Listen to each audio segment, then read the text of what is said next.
Welcome to this session. I'm Ingrid Skogsmo. I'm a senior research leader at the Swedish National Road and Transportation Institute, VTI, and I'm also a vice president of ECTRI, the European Conference on Transport Research Institutes. It's an honor to welcome you to this breakout session number 9. If I can have the first slide, please. I'll give a short introduction. So the name of the session, just to remind you, is Accessible and Meaningful. What does it take to make CCAM stand for citizens' choice? So let's discuss that together for the next 1 hour and a half. And to kick off this session, let me just make a short introduction. Please, next slide. We will use Slido as in the other sessions you may have been in, both for polls. There will be a couple of them where we're curious to know your opinion. And of course, questions can be put here as well. And be careful to select BO9 for the room that you are entering in Slido. So with that reminder, can I have the next slide, please?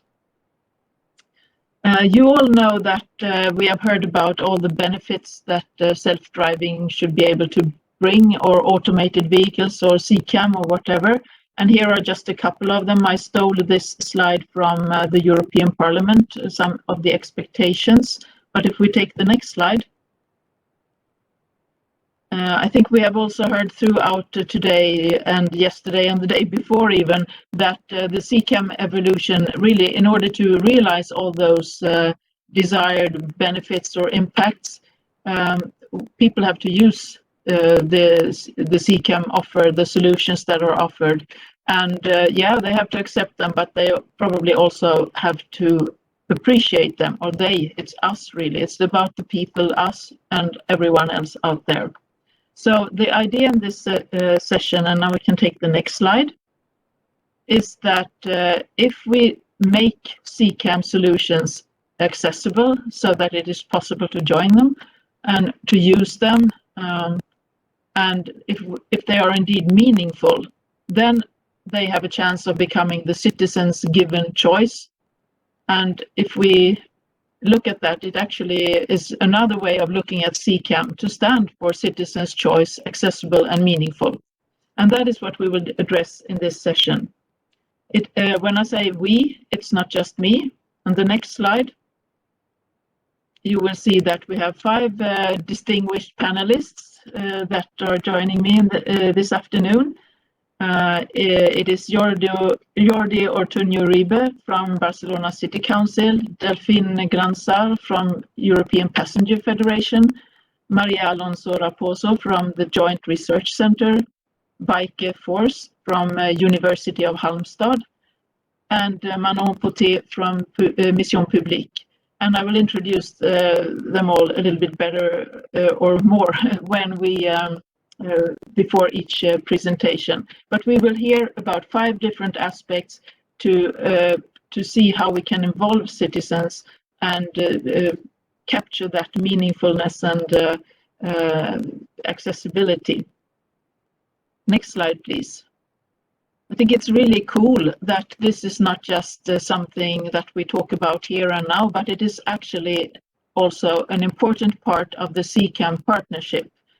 The partnership you have heard about throughout these days, and so I hope you know a little bit about what it is, but it is several different stakeholders, lots of them actually joining forces to try to work on the future of CCAM and its deployment in Europe around a strategic research and innovation agenda.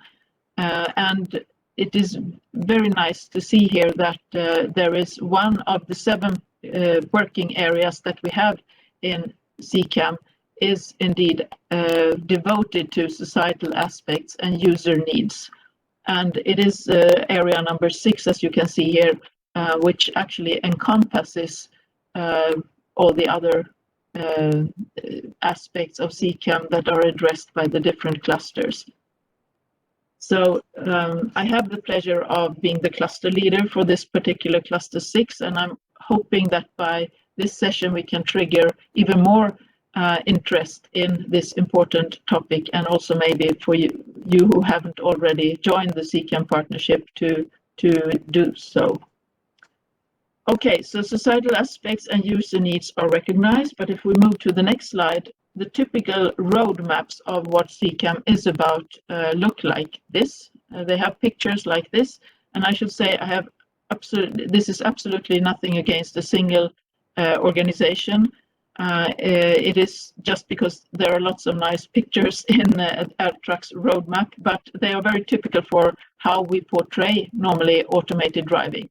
Lots of vehicles, quite few people in those slides.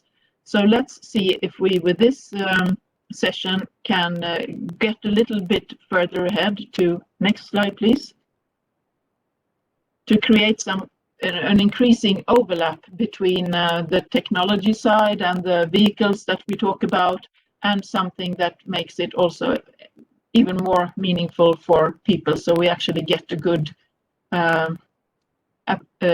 so that we can reach all those benefits we want to reach with connected and automated driving. So with that is what we will talk about. And as I said, we shall talk about tools here. And we have launched a poll, and can we display the result of that, or how does it work? I'm sorry, I forgot about this. I was so excited, so I forgot about this Slido question here, but we have one there for you to address if we have the right tools to involve citizens. I think it is good if we can have some more answers to that, just to get an impression. Okay, so some think we have, it's not hopeless, some think that we have, and some don't think so. So I think we are in good shape for this discussion to see if we, to hear about those tools. Now that we have practiced with one warm-up question, at least a warm-up for me, let me then call for the next slide or question.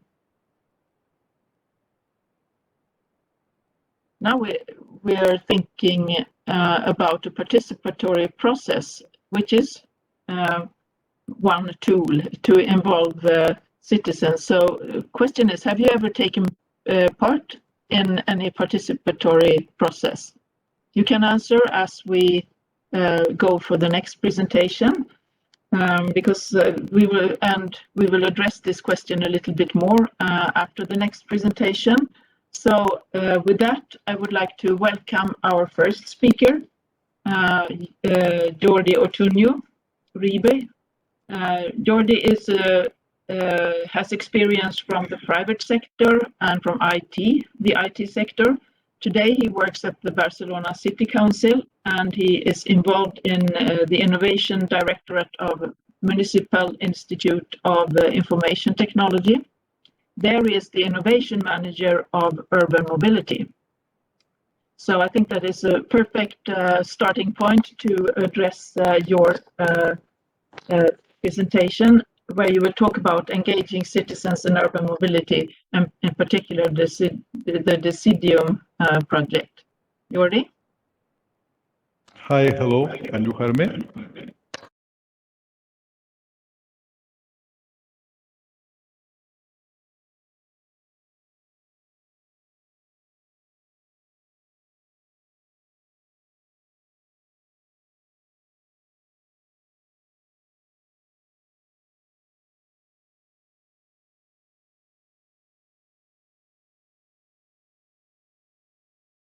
Service provided independent platform to support participatory processes. As a main character is as an IT platform, we could highlight is a digital tool to help citizens, organizations, and public institutions to self-organize democratically at every scale, ensure transparency, traceability, and integrity, and and also important, it provides a security and privacy and confidentiality to all participants. Is free open source software, easy to adapt, and so everyone can adapt the software easily and improve it or create even new functionalities. We can also add that is a multi-tenant platform. That means you can have multiple organizations inside your SEM installation, and this is really useful. So this is a short overview about the IT platform. So let's see quickly an approach about how the seeding works. In next slide, please. This is an overview. The users of the platform, the participants, has different components inside different participatory spaces to address their objectives. So let's say we have three mainly dimensions: so participants, participatory spaces, and components. The participatory space is the framework where you can define how the participation will be performed, and you can find different spaces, initiative, assemblies, consultations, conference, and so you can choose depending on the kind of the process. So it allows you to configure the space in the way more convenient. So uh, and in addition to these components, uh, there are other components, for instance, proposal, blogs, debates, surveys. So, as a conclusion of this quick vision overview about how works the CDM, I will say that you are able to configure your participatory process as your convenience, and this is what makes the CDM particularly powerful to combine spaces and components, easy to design and deploy according your strategy. So next slide, please. Moving to a particular case of the CDUM. In February of last year, EIT Urban Mobility launched a call, a citizens engagement call, and we after a competitive process, the CDUM project was awarded to build an strategy and the tool to support it. So here you can see the challenge and the scope of our proposal was to collect to best practices, a very important phase to develop a strategy, key in this kind of project, and the creation of the citizen platform, the citizens engagement platform, based on the CDM. So the project was founded by EIT Urban Mobility, and currently the CDM is the main digital platform to support citizens engagement strategy. So let's move to the specific solution and experience. In next slide, please. As commented before, before to adapt the platform, a key work was done. It was the collection of best practices and the strategy. Related to best practices, this task was led by University of Lisbon, and it was related to consolidate the best practices of citizens engagement. The strategy was based in this collection of the best practices, and was to develop a guidance on how to implement citizens engagement in innovation activities in urban mobility. So in the central scheme shows how the process works. We have actions and initiatives depending if they are coming from internal or external, and in the right hand, this is a detail of the process where different types and degrees of participation were defined depending on the level of the involvement, inform, consult, collaborate, and empower, and link with the CDUM platform components. So, summarizing this slide, what I would like to highlight is, in addition to have a flexible and adaptable tool, what is crucial and a strong requirement is to build the appropriate strategy. Without it, the platform will not be properly used. So, moving to an example in the next slide, please. This is a snapshot of the CDM platform. This is the framework of collaboration between EIT, urban mobility, and different interest groups. So, and here we can see two valuable integrations and experiences. Next slide. Yes, here. This is the one is MAMCA. The first is MAMCA, provided by University of Brussels, multi-actor, multi-criteria analysis, a decision-making model.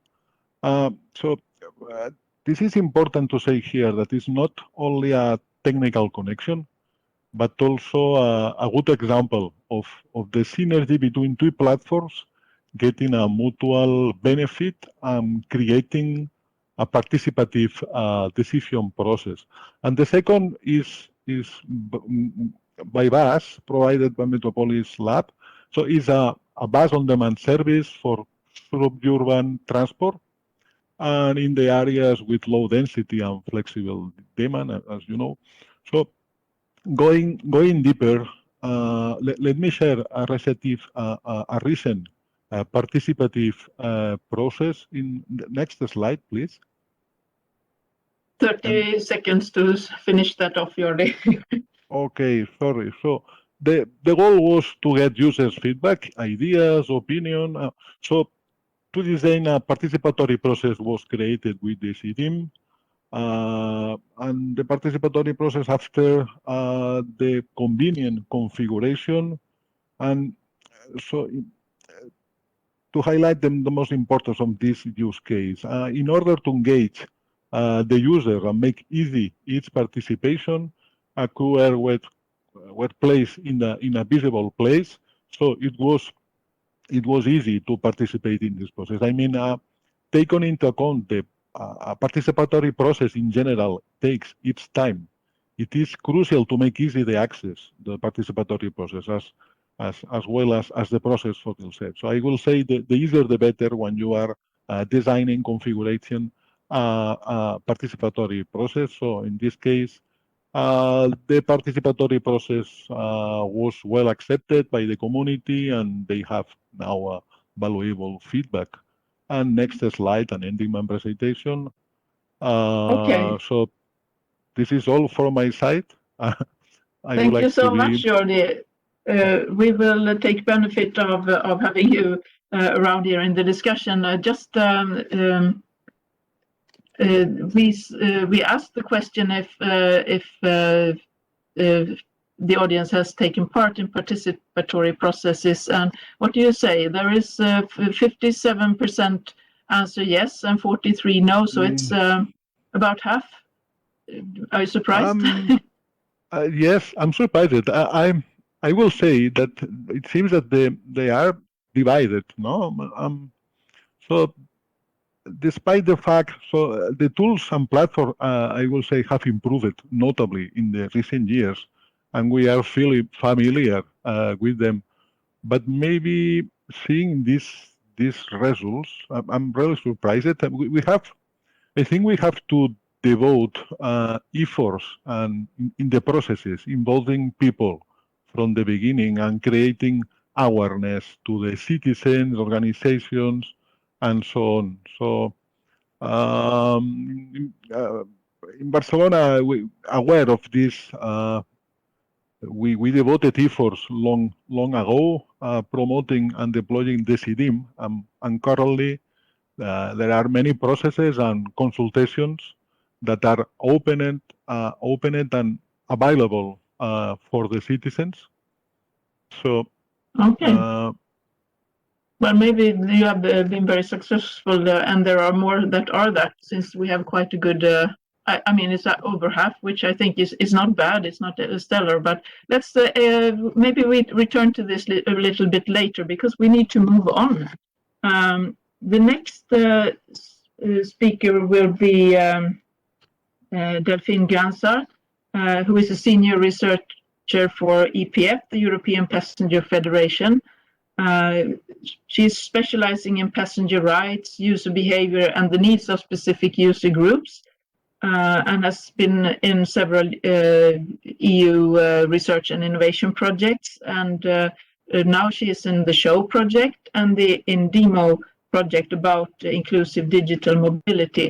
So, Delphine, you will let us know a little bit more about what are the main benefits that automated vehicles can bring and no, you will talk about sorry, you all the audience, you get the Slido question. That is it. And the Slido question will be about what you think are the main benefits that automated vehicles can bring for end users. And Delphine, having worked with end users, will talk about, while you answer that, about show ideathon and what that is and what is the approach and the first insights. Delphine? Yes, thank you, Ingrid. Yeah, indeed, I would like to ask you what you think are the main benefits automated vehicles can bring.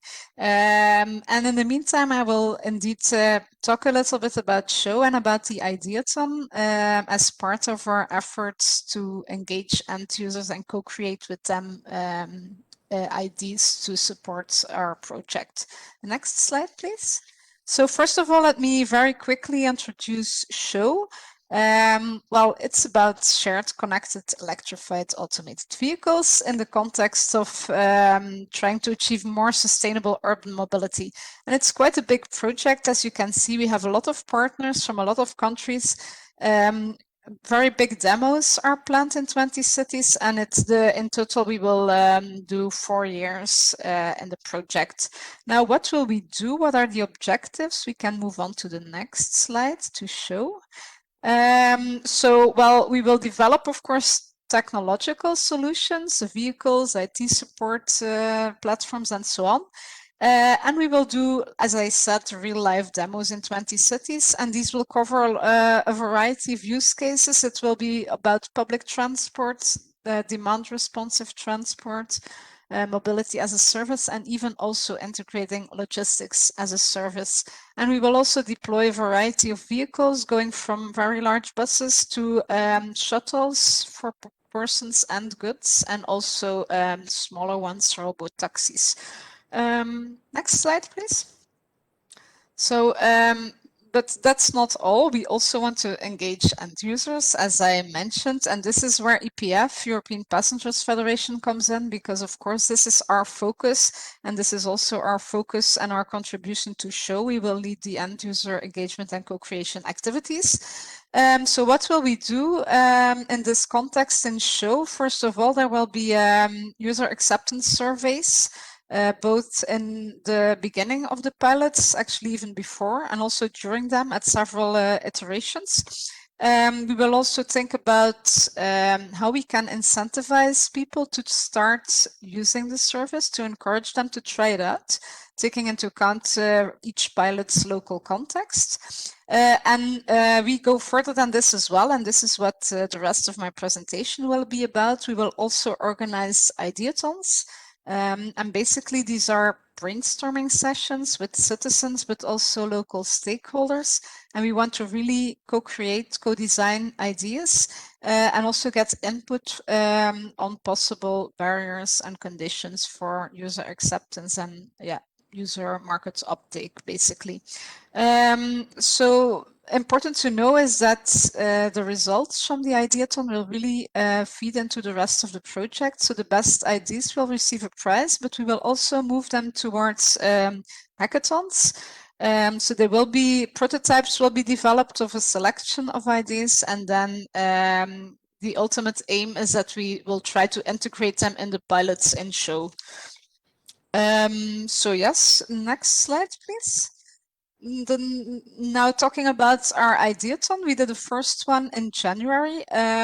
We had 39 participants representing a variety of stakeholder groups. So we had some authorities, we had some mobility operators, we had some vehicle manufacturers, but we had especially the majority of participants, and this was really on purpose, was representing end users. So this means passengers of public transport, but also cyclists and vulnerable road users like elderly people or people with a disability, because the focus of our ideathon is really the end user needs. as you can see, some examples here of what users need. So this was really our focus of this session. First, we had a plenary session with all the participants together to set the scene a little bit, and then we divided them in groups to discuss 4 scenarios, which I will present in the next slide. But to really encourage people to think from the end user perspective, we also referred to mobility personas, representing different kind of users and user profiles, so that people could really move into these people's heads and lives. So yes, these were the 4 scenarios. So you can see it's quite a variety. It reflects the variety in show, basically. So we have first and last mile shuttles.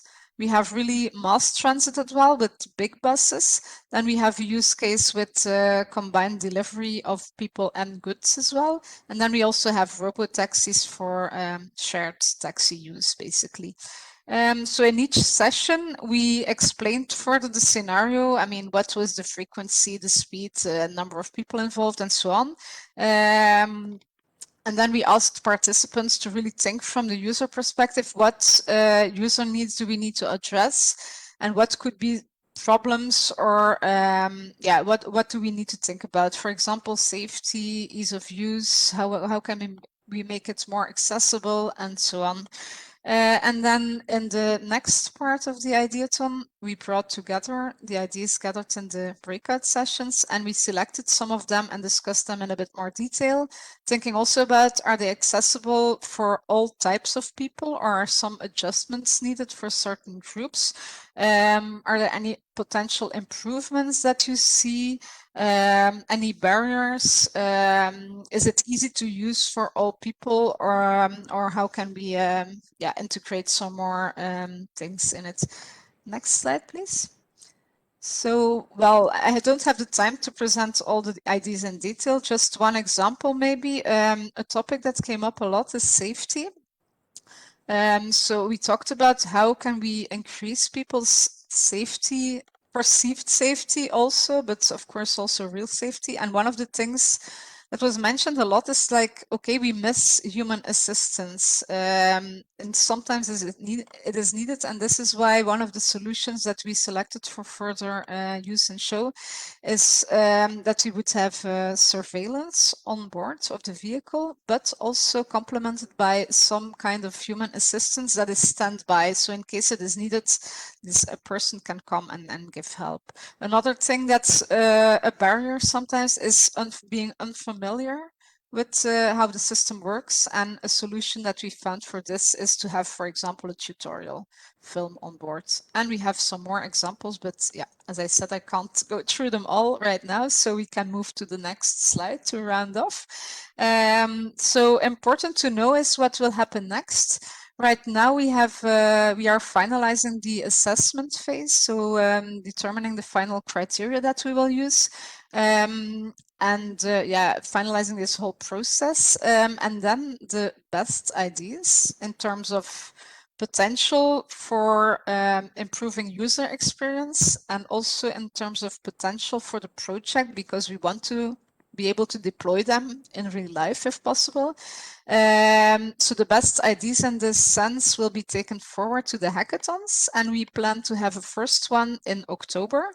And then afterwards, the prototypes or the solutions that have been developed in the hackathon will again be tested by a user panel, focus group, to see where we can still improve them. And just a final remark for now, because as you know, it was an online event, obviously.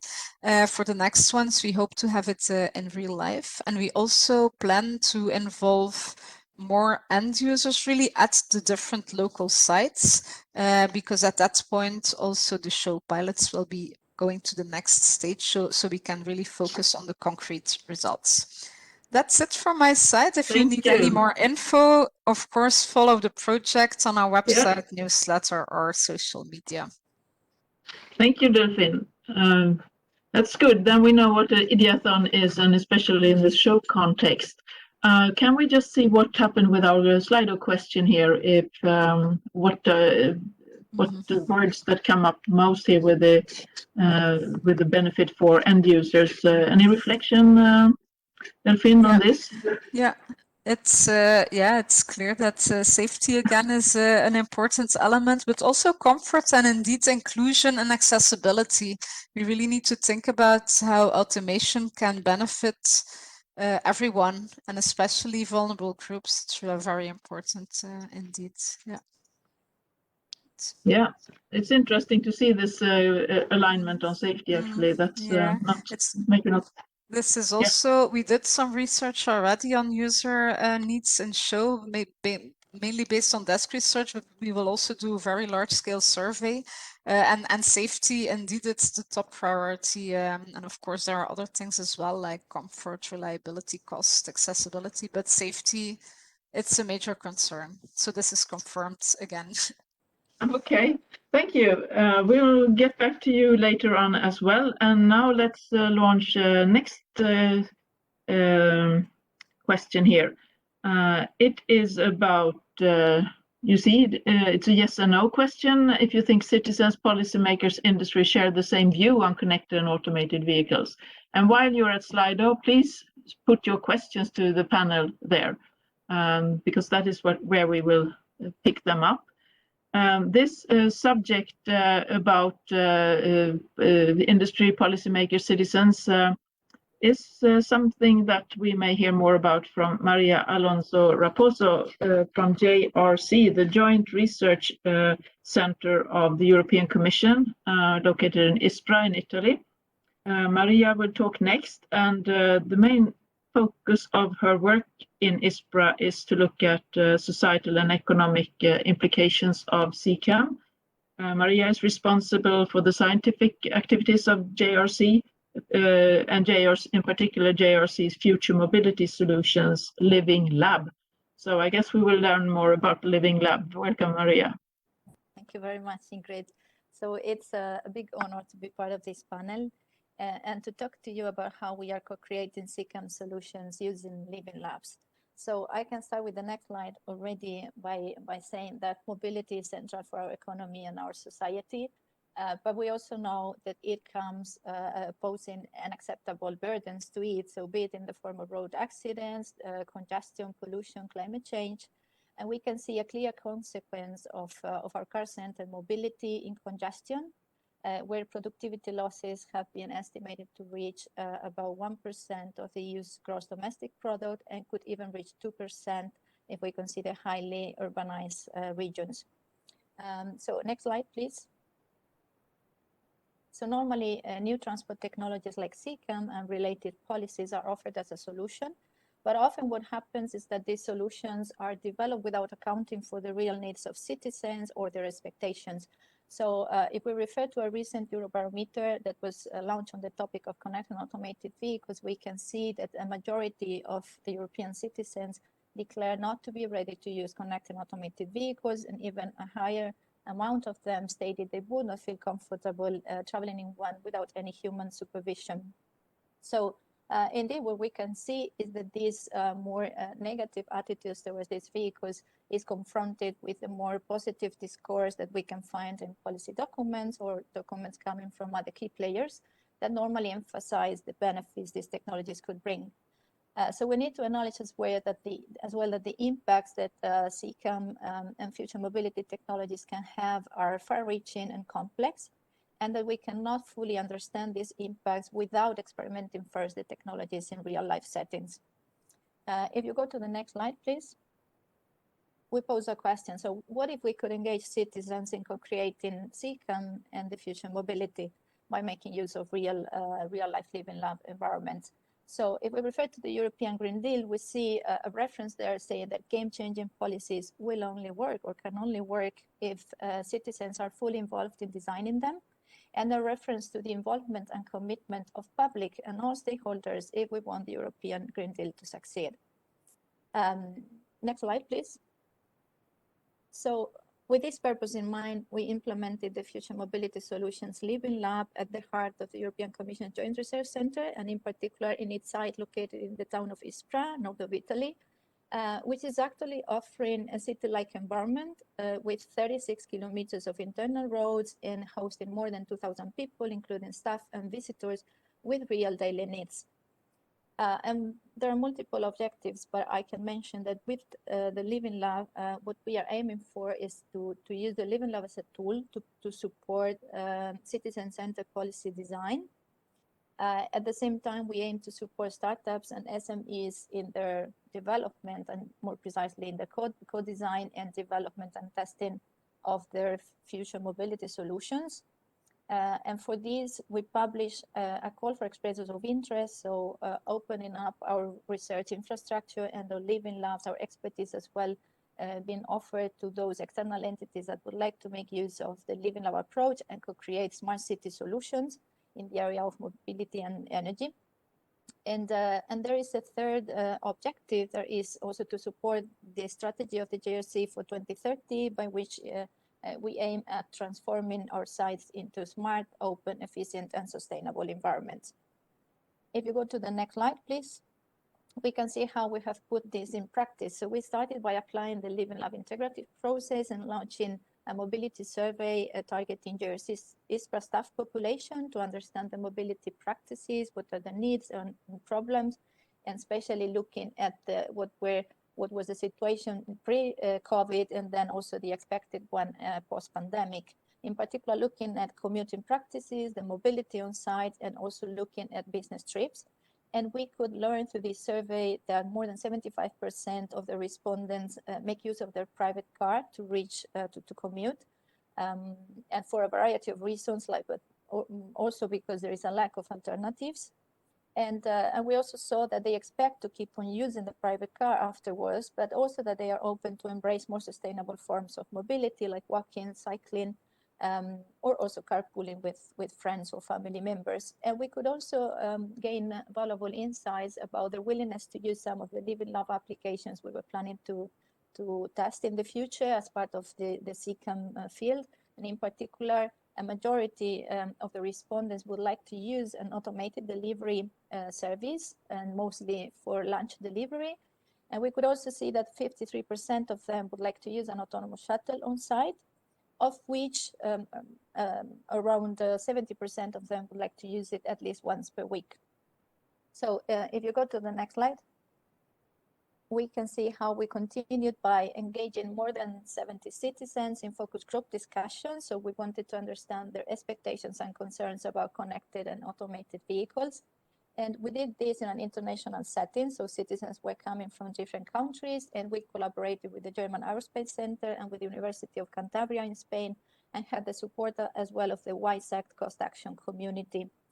So we took as a basis the results from this Eurobarometer I referred to before on connected and automated vehicles, and we wanted to dig deeper into the motivations underlying the positive and negative attitudes we could find. And for example, we could find trust concerns of people and understand that they are coming, for example, because they would like to intervene and take control of the vehicle in some areas that they believe the vehicle is not able to cope with, like for example in an urban context. But we could also see some benefits people see in the technology. So some people perceive accessibility benefits, and they see this technology can fit the needs of people with disabilities or young people. Actually, we could see quite a good alignment of the results between our focus group and the Eurobarometer results. If you go to the next slide, please. So we can see where we are at the moment. So we are excited because now we are going to start experimenting a real electric automated vehicle in our ISPRA site and using our Living Lab. The first stage would be the validation of this technology. It will be done under a safe control setting. But then the idea is to deploy a real mobility service on site, so it will be accessible for people to experience and give us feedback about. So this is a project that is coming from an Italian startup that applied to the call for expressions of interest that we have that we published, and we have a first milestone, which is the organization of a demonstration event this summer. So next slide, please. So we can see that in the last 12 months, we have engaged more than 600 people in mobility workshops, surveys, focus group discussions, and interviews. And we believe that with this data, we have the data we've gathered so far, it's relevant to start working with in this field and understand what are the main matters of concern of people and what are their desires over the future mobility and in particular connected and automated mobility. But we believe it's not, of course, the end. So we need to continue gathering more insights, and this is why we want to engage the whole Jersey population over the course of the next year, and maybe even go beyond it in the future. So in the next slide, I'm just presenting our vision. So it's wrap-up time. Yes, next slide, please. Yes, I'm presenting the vision to finish, and it's just that we think that with the Living Lab, we can get closer to a citizen-centered mobility, but we also believe we cannot get there alone, so we actually need to cooperate, and we are very much open to do so with other Living Labs and other entities working on citizen engagement, and in particular create a network of Living Labs in Europe in this mobility area, so that we can also work in line with the sustainable and smart strategy that the Commission has set. And last, if we go to the next slide, I'm just presenting who we are, the core team of the Future Mobility Solutions Living Lab that works, of course, together with other colleagues from other departments at the Jersey. And we May I cut you off there? I'm sorry, Maria, but we see good pictures there, and I think we can read who they are. Because I would like us, before we move on, to also thank you so much first. Now it's good to see this activity in the Living Lab. And if we look at the Slido poll that we had about whether policymakers, citizens and industry share the same view, let's just see what the result is of that poll. Can we get that, Julie? It's very clear. What do you say about that and in relation to Living Lab? Yeah, I'm positively surprised to see this. But it's very much in line with the evidence I presented. So the views are quite different from the different stakeholders and their expectations as well. And we believe there's a need to encourage more discussions among the different players, and together set more realistic expectations as well, so that the public can expect what these technologies can deliver, and the public can be also engaged in these discussions. So yeah, more citizen engagement activity should be supported. That's it. Yeah, thank you. Yeah, that was very clear answer to that question. Let's see we will have another question actually. If we take the next poll question as an intro to our next speaker, and this is a little bit related. Do you think people in general know about CCAM? Yes or no again? And while you think about that and answer and put your questions into the Slido, I will introduce Weike Fors. Weike is an associated professor at the School of IT at Halmstad University in Sweden. She is specializing in the area of visual, sensory, and design ethnography, and works with that in several projects, research projects about mobility as a service and automated decision making. She's also leading a thematic area that is called public engagement in the Swedish strategic innovation program Drive Sweden. And welcome, Weike. You will give us. You will let us know about co-creation in design ethnographic urban living labs. I can't even say the word, but you will explain it all. Thanks. Welcome. Great. Thank you so much for the introduction, Ingrid, and thank you for the invitation. And yes, next, please. I put that question into the Slido because I think it's something to come back to. But I'm so happy with the previous speakers because of them, I don't need to speak as much about things because we are quite aligned with what we're interested in here. And if you take the next slide, please. So as Ingrid said, I sit in the program office for Drive Sweden, the innovation program that works with creating CCAMs for the future that are sustainable, safe, accessible for all. And I'm so happy that we actually have a jigsaw bit called public engagement because it's really important. And as you see from the goals, we are looking for new methods for involving, as they say here, users, but I will come back to that. So next slide, please. So I'm going to talk about a project that I'm leading, which is part of the strategic project portfolio of Dry Sweden called AHA, a Human Approach. And the organizers told me that they could put the link into the chat or somewhere so you can see the project website. This is called a Design Ethnographic Living Lab for Future Urban Mobility. And I will actually, it's even turning the table one bit more from the kind of living labs that Maria were mentioning. And I will show you how. So next slide, please. So the AHA 2 challenge, a human approach 2, there is actually a precursor to this project, is how to design with people instead of just for people. Next slide, please. And since this is a wicked problem, future mobility systems, it sort of turns our attention to more social, societal aspects of innovation. And this urban living lab that I'm working with together with my team have been thinking carefully through that. Next slide, please. And through a long process of aligning ourselves in a group of 2 cities, Gothenburg and Helsingborg, a car manufacturer, Volvo Cars, and public transport, we spent 1.5 years with aligning ourselves, which is the left side of this circle, the innovation model. Next slide, please. Sorry, not slide, but a bit of slide. Sorry, keep it there. In the AHA 1 project, we aligned ourselves in that to create a trusting environment, to align ourselves, to open up the tensions between us. I was thinking of the previous Slido question, just to get the grips of where we are at. And then in AHA 2, we invited then the public. I mean, people living in a couple of residential areas. So we're actually moving into residential areas that we picked to create those urban living lab environments. So we are not creating a laboratory, we're actually moving into where people live. So next slide, please.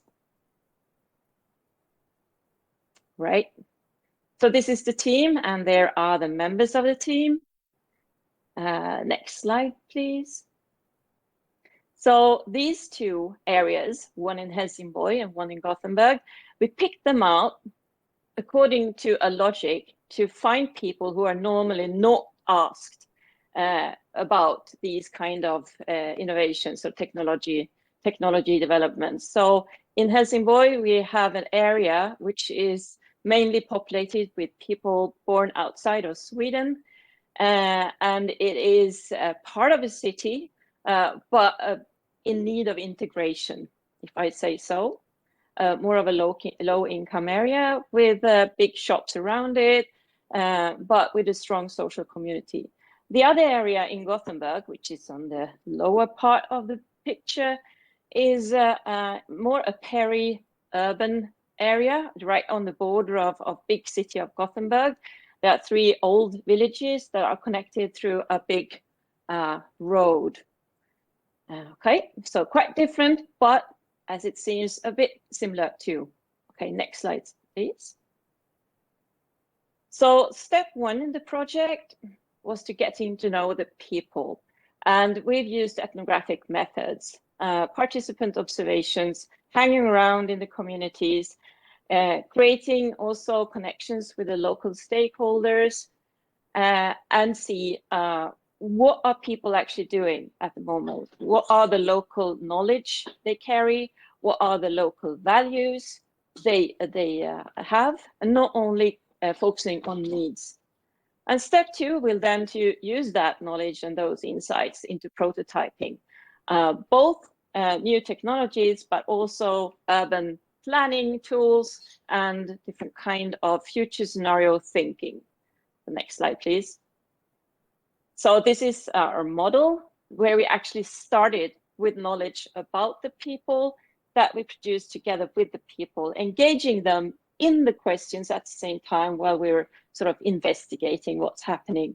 And now we're moving into the co-design phase where we're bringing them into the design too. So next slide, please. So what we're digging into is that first and last mile of their travel. And usually they are talking about that as a challenge, the first and last mile challenge. But I would say something more about that later. If you just there are 3 more photos coming up, 1 more and 1 more.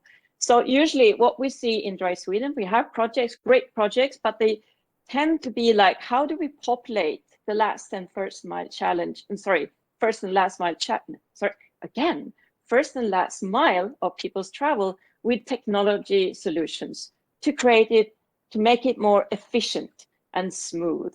That tend to be the logic. And then when we, next slide, please. When we moved into those areas and talked with people of those, that first and last mile, we found something else than efficiency as the logic. If you just step on 1 step more. So we're moving away from challenge to think more about values. There are different values, and just move 1 step more and 1 more and 1 more and 1 more. So what we see here are different settings of different insight categories, where people talk about the first and last mile as a very, very, very valuable part of their travel. It is a part where they do social things. They connect with other parents, for instance, to create communities around driving the kids along. They find when they step out of the bus and into their area, they're actually at home. And they use that time to move from the bus stop to their home to meet up with people in the local shop or wherever. They do it, they use it as a, they spend time there in a caring situation. Also about their own health. That was my time. I'm timing myself. Yes. So there are other values. I'm just going to wrap up now. Next slide, please. So step 2 now is to create prototypes around these values. And next slide, please. That's the last one. And results of this will be published in May 22. If you just, I think, yeah, there it goes. We are creating a catalog of not only the insights, but what we do with them together with other stakeholders. So this will be sort of a report, more of a coffee table book, I think, with the insights and the prototypes and the urban planning principles that we come up with. Yeah, thank you. Super. Then we have 1 more reason to look forward to May next year. Not just that we are all vaccines since forever. So that's good. Thank you, Weike. Let's see what the answer was to the Slido question. What is your comment to that? Yeah, the majority... I'm happy. Yeah, I'm happy that people sort of recognize that problem, because one of the big insights been hanging around with these people who are not usually part of the debate or the interest from companies, because they tend not to have, they are not the premium customers they're looking for. They have no idea and they don't care, Yeah, it's I've been, interesting. I've been talking about, okay, so wouldn't it be interesting with a self-driving pod that take you from the bus stop to your home? And they say, why? Yeah. And I think maybe this, but let's see, because I think this can be something that comes up in the next presentation as well. Thanks for the time being, Weike, and we will be back with you a little bit later. So let's launch another question. It is not far from what we just thought about, but now we ask you to pick out which one of 3 scenarios you think citizens actually would prefer to use. And you can see the 3 alternatives here. And again, please write your questions in the Slido as well. So our last presenter here will help us look into things that can help us address this question. I'm happy to welcome Manon Poté from Mission Publique, where she's a project coordinator, working to design, coordinate, monitor and evaluate participatory projects, not only locally, but also nationally and internationally. She coordinates in particular the Citizens Dialogue on Driverless Mobility, which has engaged 25 territories in Europe, North America and Singapore so far. And Manon will talk about these global citizens dialogue on driverless mobility. So welcome, Manon. Thanks a lot, Ingrid. You already covered the first part of my presentation. So hi, everyone. I'm very happy to be part of this panel. I already learned a lot from my fellow panelists.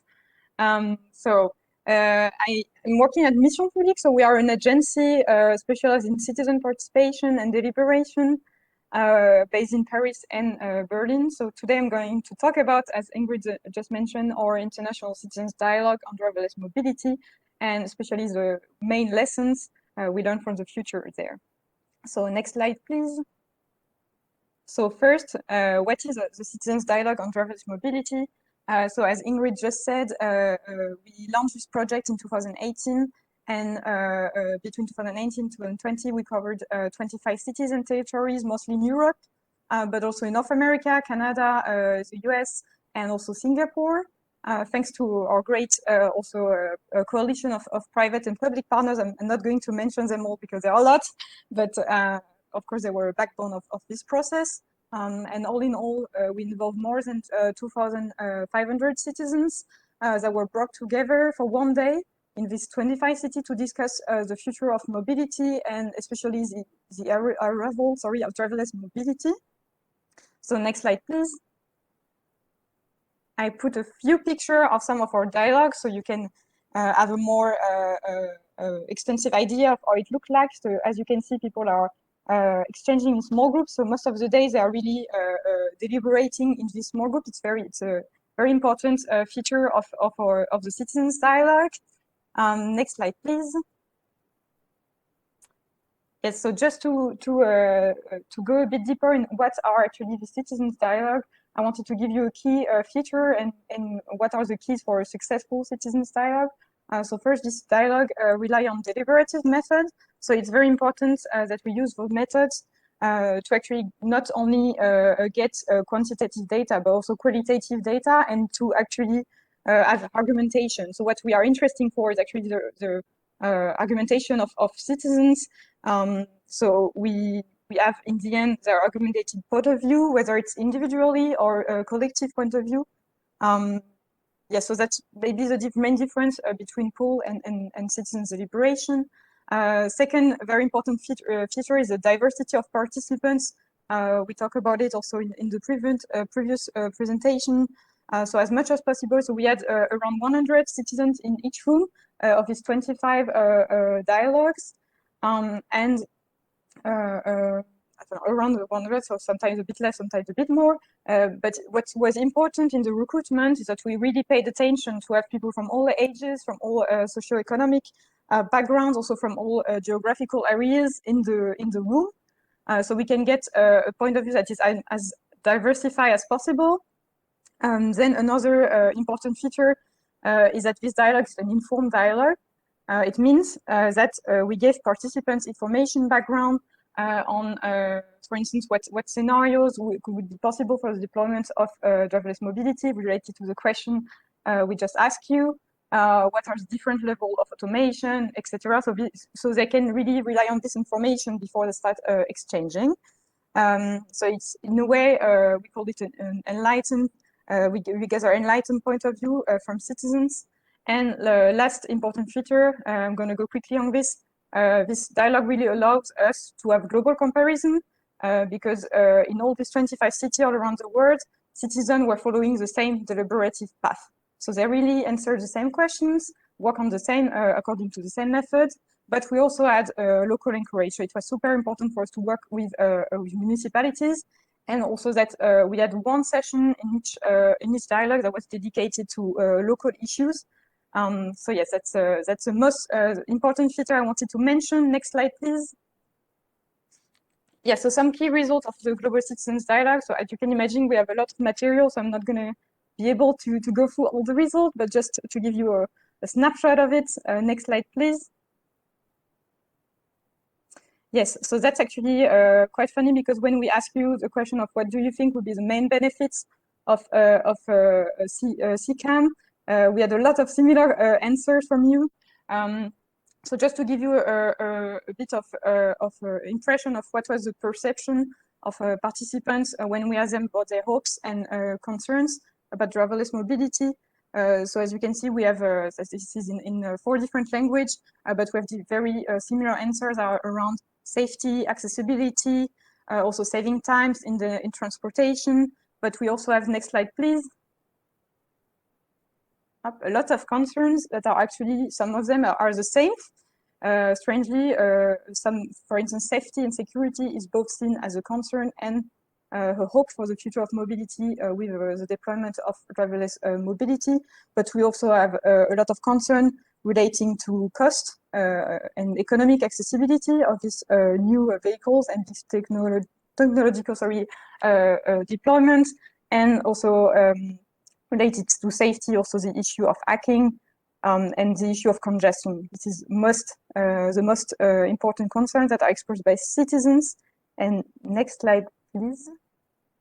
Okay, I don't know if you can see it a lot, but to go a bit deeper into what was the perspective that was expressed by our participants to this dialogue on driverless mobility.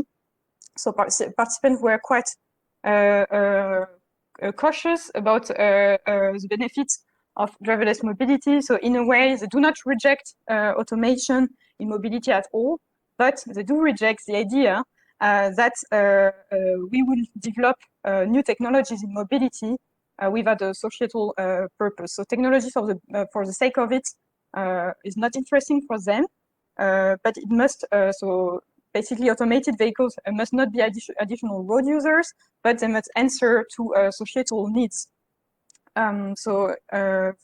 Yes, so they really must improve the quality of life for everyone. So the foremost expectation when we analyze the results that we can draw from our participants' answers is, first of all, they expect this new technology to improve flows of mobility, so especially decrease congestion, and this is also linked to environmental issues.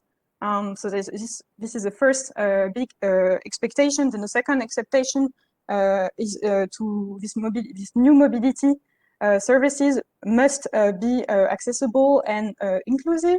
So especially for people with disabilities, but also for people with low incomes. That was really important in the participant answer.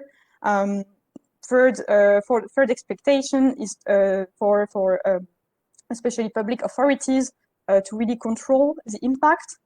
So one of the most important expectation is that we take the time to deploy automation in mobilities. It means that we take the time to study social, economic impacts of deployment. And the fourth main expectation, so I'm going to go quickly because this is quite obvious, it's to provide safety. So to increase the number of accidents and injuries through car crash. So that's the 4 expectations. And next slide, please. Yes, and now please, we have to. Okay, it's the last slide. So I'm gonna comment maybe I'm gonna talk about it when we comment the result maybe. But just so when we ask citizens what are the ideal scenarios for the deployment of driverless mobility, this really plead for shared mobility models because the first one are public transportation scenarios and rideshare scenario. Both of them combined because they have the possibility to combine scenarios.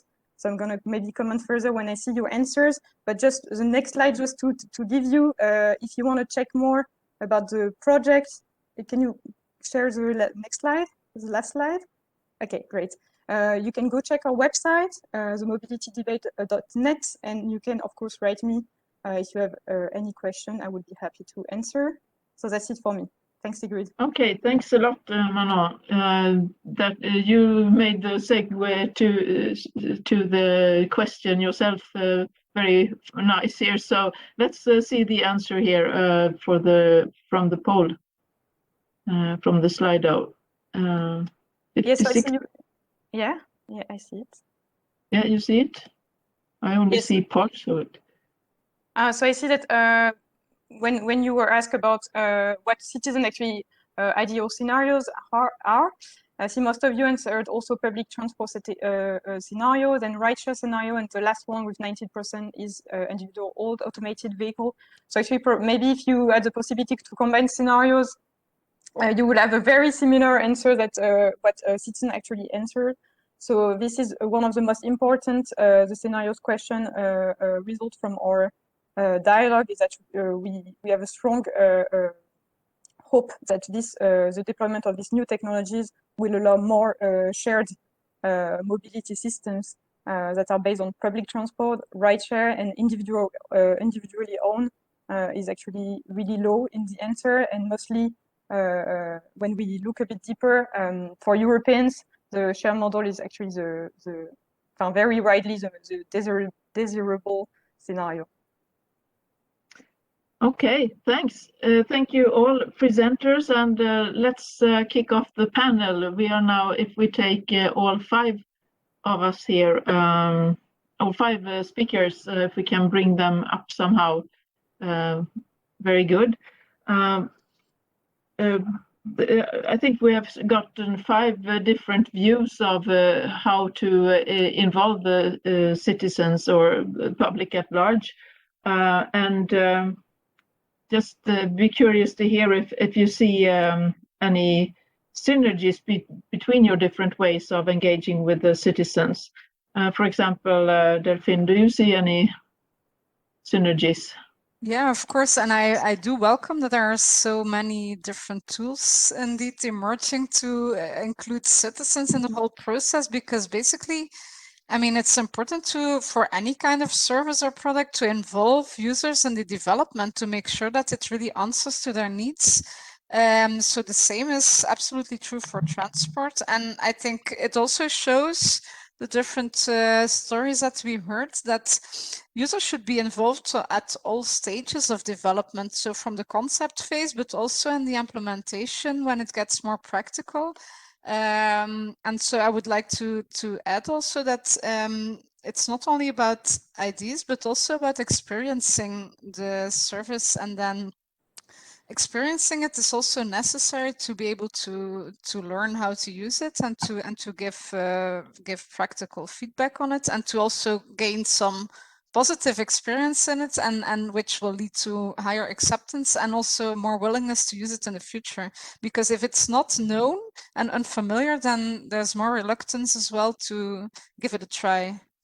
Yeah. And also some just a final note is also what I liked is to hear that different kinds of users have to be involved, also the less obvious ones, and also representing different kinds of groups, including also vulnerable people, people with a disability, elderly people, people who are who have less digital skills as well, because this is also very important for new services. There's a lot of focus on digitalization, but we really need to make sure that no one is left behind. Yeah, thank you. Any comment on that, Maria, for example? Also, your view of synergies between the different ways that you have heard about here. Thank you, Ingrid. Yeah, indeed. I'm very grateful for the session, because I think it gave already the opportunity of gaining a lot of knowledge on what has worked or hasn't. So a few lessons learned, also results that are very insightful. And at the same time, I think citizen engagement methods that are very distinct, but also I think meaningful in getting the purpose of engaging different segments of the population, reaching different geographical areas. So of course, every method has its limitations. So I see the opportunity of combining our different methods, tools, or different initiatives, and also the knowledge that we're gathering, and sharing it all together so that we can coordinate our efforts. So some activities already happening in the context of the European Network of Living Labs, and in particular, there's a working group on mobility that has already held a couple of meetings. So it's starting at the moment. There are opportunities of cooperating along these lines among different living labs in mobility. And I also see opportunities of cooperating in the context of EIT Urban Mobility Kick that already Jordi mentioned at the beginning. I think these are very important fora we can work on. Oh, yeah. Speaking about the KIC and the EIT, we got a question from the audience here, and I think Jordi, we talked about things that are common or synergies between the different ways of approaching. But here is actually a question: what is the difference between democratic and participatory processes? Jordi, would you be willing to answer that? Democratic and participatory process, I will say that participatory process is where you are trying to engage people, but not only thinking as a user, but also thinking as a participant of the process, engaging people, not only thinking as a user, I would say, so, and making a concrete issue. Do you think that the difference between experts and normal people becomes more obvious in this in either of these processes? That's also part of the question here. Yeah, I think in CCAM, the most people will be experts, but it can produce a bias when you are getting the feedback from it. So if you have into account until only an expert people in CCAM context, maybe you will not have a really view of what is the state of the art. Okay, if we talk about experts, is there? Do we have to make the researchers or the development side aware about how to, or how do we make them more? How do we make the researchers and the developers more engaged in this engaging more with the normal life of people in their everyday lives? Vaike, would you be able to address that question? Yes. I mean, I think there is a need to, as Jordi said, to think about people as people, not only as users.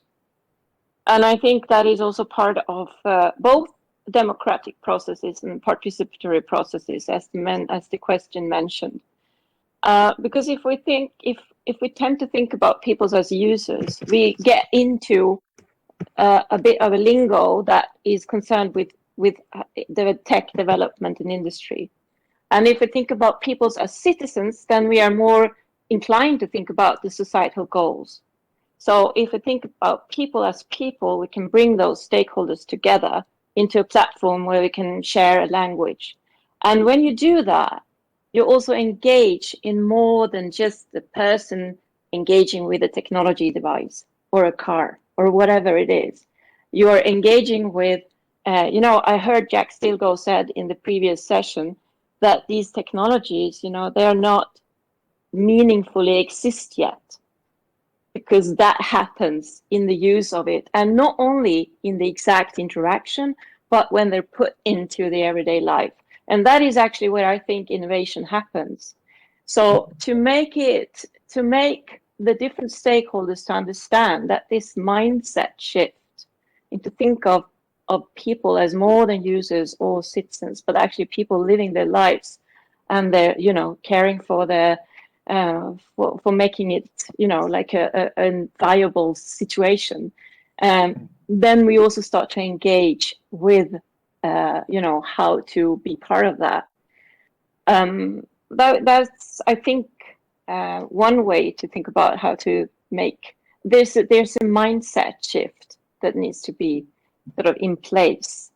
And these alignments between different stakeholders into a more people-centric way of thinking that really engages. I've seen it myself in our own projects. Mm-hmm. Okay, well, that's this engagement, and I think what you say about these that has been a theme throughout all of your presentations, more or less, to get a little bit away from the user aspect, but to look more into normal people. we have a question here, and I think you kind of have addressed that, but let me know if you think there is more to say about that. Are focus groups enough to explore public acceptance? I think we have kind of all said no. Is there anyone who would like to comment on that? How can we take into account a broader understanding of citizens' needs and expectations? I think we have answered this. It is not enough. I think that is what you all say, isn't it? I think if you are thinking in the involvement and the source of population, you cannot forget that not address only to the users that are directly affected by CCAM, but also taking into account the context, the environment. I mean, for instance, vulnerable users or elderly people should play a role more relevant and can help to build the process. And I think that this fact can increase not only the number of participants, but also the diversity and enrich the process in general terms. Thank you. I'm sorry, I had forgotten to unmute my phone, my mic, so now I hope this works. If we think about the last couple of minutes of this session here, what do you think, based on what we have discussed here and the lessons you have learned, how can we make this even more meaningful? What is your best tip if we say, for example, for the CCAM partnership, what shall that group take with them from what you know about how to make it meaningful? Because I think we all more or less agree that it is necessary to make it meaningful, otherwise it will never take off. So if we start with Manon. Ingrid, sorry, could you repeat your question, because somehow I lost you for 1 minute. Okay. Yes. Works perfectly for 1 hour and. Yeah, I'm sorry. I was wondering what is your given what we have talked about here today, what is your main lesson learned from how we can what is your message to the CCAM partnership regarding how we can ensure that CCAM becomes meaningful to us in society, normal people, so that it actually gets used? Well, I think for me, the main lesson is what I mentioned at the end of my presentation, is that technology must have a purpose. I think that's the strongest message we got from citizens. I mean, two strongest messages, let's say. This one is that we need to make sure that deployment aligns with expectation and needs for citizens. And for that, we also need to imply citizens in the development on the long term. So also it's linked to the question of our focus group sufficient to get the whole picture?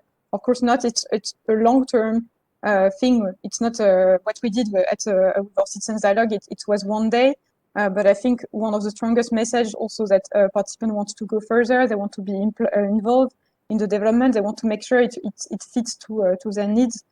So I think it's very important that we keep that in mind and we continue involving citizens in many ways. Okay, Maria, what's your key message to the CCAM partnership? Thank you. Yeah, I think we should provide the opportunity of sharing information with citizens and fostering also deliberative discussions between different societal groups and adopt inclusive approaches. And at the same time, provide them with spaces where they can co-create, so where they can be creative and provide ideas and be part of the process. But I think for this to be successful, I think we need to make citizens also be aware that there's an opportunity for them to improve the quality of life, so they can see value in engaging and dedicating their time for the development of these solutions. And yeah, I think this is something that for any engagement activity to be successful, and also with other stakeholders, not only with the public, you actually need to show the value it can provide to each of the different players, so that it becomes kind of shared space for everyone. Delphine, your greeting to the CCAM partnership, how to Well, make sure that we get up. It applies not only to CCAM, but to transport services, mobility services in general. I mean, indeed, focus groups are great, ideathons are great, living labs are great, but we need also some more long-term structural involvement. So actually, from our side, citizen and passenger representation in like transport operators boards even should be mandatory, especially if they receive public funding. So it really should be more structural involvement. So at all stages of development, like, okay, we are thinking of introducing this new service. Is it valuable? What added value can it have? And then once you start thinking about how to actually implement it, again, provide feedback in all the stages of development. So it's not only in hindsight, but it's also in all stages of this process. And also a very important thing is that, okay, the first step is listening to the users, to the citizens, asking them what they need and really also listening to them. But the next step is actually doing something with the input. And this is also something that is sometimes missing. Okay, we talk about everything, but actually it's already decided, or we say, okay, we listen, but nothing is really being done with it. So actually implementing the input and having the will to act upon it, this is also very crucial, and it will also lead to more user involvement and willingness to be involved and to give input. Thank you. Jordi, you kind of have touched about this also, about the willingness to act upon, to have the democratic aspect of involving people. If you shall give any message to the CCAM partnership and how to really take into account the people out there, us, what would you say? Now you are muted. I will say more or less that the similar message that I said before. I think people should feel as a participant of the process rather than users, and to do it in a democratically way helps to feel the participants more involved in the process and not only as people that are invited. If you are empowering the people and you are making the process and taking into account the people from the beginning and giving them some decision and empowering in the process, you will have more engaged the people. Do you have through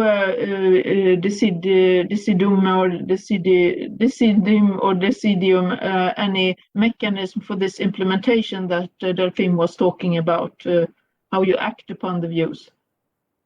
Yeah, in the Decidium I have been explaining, or I have been trying to explain, is they allow you to configure, depending on the kind of the process that you need, different components. So I would say it's not only related to consultation. We have a really hard time to hear you, so I'm sorry, but there is some strange. Can you hear me No, now? not so much better. I'll let Vaike give her view on what is your message to the CCAM partnership while we try to sort out the sound with Jordi. Okay. So I agree with all the previous speakers here. If I can add something, I think we need to, oops, there's something with the sound now. Somebody is not muted. Okay. Oh, so I try again. We need to look at the words or the concepts that we tend to talk about. For instance, we tend to talk about user acceptance, which is sort of putting the users or the people in the back seat, literally speaking, because it's them to accept a technology solution. It sounds like that. I know that you don't mean that, but that is why we usually in Dry Sweden talk about public engagement instead, because there is an engagement needed, not only from people to engage in the tech solutions and the possibilities open for them there, but also for us researchers, developers, policymakers to engage in what is not only good from your own agenda, but also what seems to work, what way can we move into these communities and talk to people that engages them. I see it as a pedagogical endeavor even to implement technology into communities, because there is there has to be a reciprocal a dialogue there going on. And then I also want to stress that we might want to move away a bit from talking about user needs, because I mean it's not only what they individually need that has to be in focus, but also what they value, what they know, what they already do. And I think that we underestimate. I saw a question about that. Okay, so if people want something else than the society wants, for instance, they want to own their own car, and in society there is a stress towards a development towards ending the privately owned car, what do you do? But I think we underestimate people's both values and what they want to share or contribute with to society there. So we might to move away a bit about just thinking about what people need in a particular situation. And I say that because I use needs as a word. It's a good word, but I start to think differently, because when I talk to people and I said, okay, so what problems do you have that you would need to solve, that this technology could solve for you? And they just look at me. And then they say, well, it's not technology that's solving the problem, right? It's them. And they use whatever tools they have around them. And they already do it. That's the thing, right? Okay.